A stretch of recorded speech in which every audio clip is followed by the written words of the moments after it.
হ্যাঁ, আসসালামু আলাইকুম। আজ আমরা এই ভিডিওতে সিএসএস এর ওয়ার্ড ব্রেক প্রপার্টি সম্পর্কে জানবো। সো এর জন্য আমরা আগে প্রজেক্ট কোডগুলো ইউজ করব।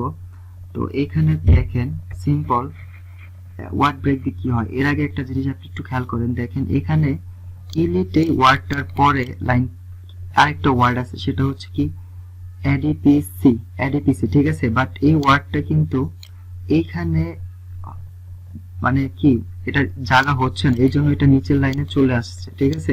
তো এরকম আরো ওয়ার্ড কিন্তু এরকম আছে যে এই যে এটাও দেখতে পারেন যে এই ওয়ার্ডটাও সম্ভবত এখানে জায়গা হয় না, কিন্তু দু একটা ওয়ার্ড কিন্তু এখানে সার্থ, কিন্তু এটা নিচে নিচে চলে আসছে। আপনি যদি চান যতটুকু জায়গা আছে ফিল করার পরে একটা ওয়ার্ড অন্য লাইনে আসুক, ঠিক আছে, তখন আপনি এটা ইউজ করবেন ওয়ার্ড ব্রেক।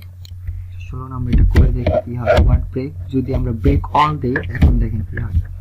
আমরা যে এডিপিসি এই ওয়ার্ডটা খেয়াল করতে বলছিলাম, দেখেন ইলিটের পরে এডি এখানে তিনটা ওয়ার্ড নিতে পারছে, তিনটা লেটার, দেন পিসিস এই ওয়ার্ডটুকু এই লেটারগুলো আর এখানে সারে নাই এই লাইনে, ঠিক আছে।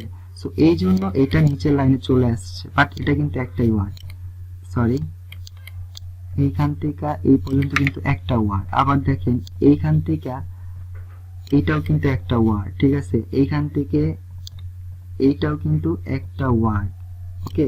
ফার্স্ট এই পর্যন্ত যাওয়ার পর আর জায়গা নাই, তাই সে নিচে চলে এসেছে, ঠিক আছে। বাট আগে কি হতো যে একটা ওয়ার্ড যদি ফুল না সারতো এখানে, তখন সে ওইখান থেকে লেটার ওয়ার্ডটার শুরু থেকে সে লাইন ব্রেক নিয়ে নিত, বুঝতে পারছেন। বাট এটাতে কি হয়, যতটুকু দুইটা ওয়ার্ড পারলে দুইটাই নেবে, তিনটা পাইলে তিনটাই নেবে ওয়ার্ডের, তারপরে সে নিউ লাইনে যাবে, ঠিক আছে। সো এটা হচ্ছে ওয়ার্ড ব্রেক। আপনি প্র্যাকটিস করুন, তাহলে আরো ভালো বুঝতে পারবেন, ঠিক আছে।